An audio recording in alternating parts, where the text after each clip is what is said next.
Maharashtra TV news, आवाज सर्वसामान्यांचा। Breaking news. Bhadgaon शिवजन्मोत्सव सोहळा शिवसेना, युवासेना व स्वर्गीय बापूजी फाउंडेशन आयोजित भडगाव येथे शिवजन्मोत्सव सोहळा साजरा करण्यात आलाय।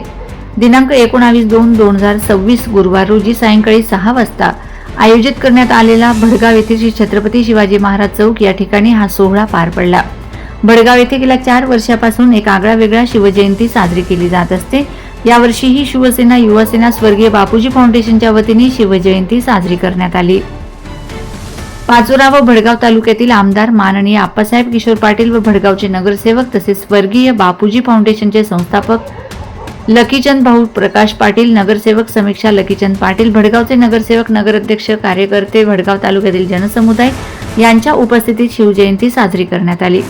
मालेगाव येथील सुप्रसिद्ध ब्रँड, भडगाव येथील सुप्रसिद्ध ब्रँड, चोपडा येथील ढोलताशा ग्रुप, दोंडाचा येथील trust, light show, paper blast व आकर्षक फायर शो यामुळे या सोहळ्याला शोभा वाढली। भडगाव तालुक्यातील मोठ्या संख्येने कार्यकर्ते व नागरिकांनी सहभाग घेतला। वंदे महाराष्ट्र टीव्ही न्यूजचे उपसंपादक प्रमोद वैष्णव व वंदे महाराष्ट्र टीव्ही न्यूजचे प्रतिनिधी डॉक्टर योगेश गोसावी, वंदे महाराष्ट्र टीव्ही न्यूजचे प्रतिनिधी लक्ष्मण पाटील यांनीही शिवजयंतीत सहभाग घेतला। Vande Maharashtra TV reporter doctor Yogesh Gosavi, Bhadgaon. Vande Maharashtra TV news, आवाज सर्वसामान्यांचा। अशाच नवनवीन बातम्या पाहण्यासाठी आमच्या चॅनलला सबस्क्राइब करा, बेल आयकॉनला क्लिक करा।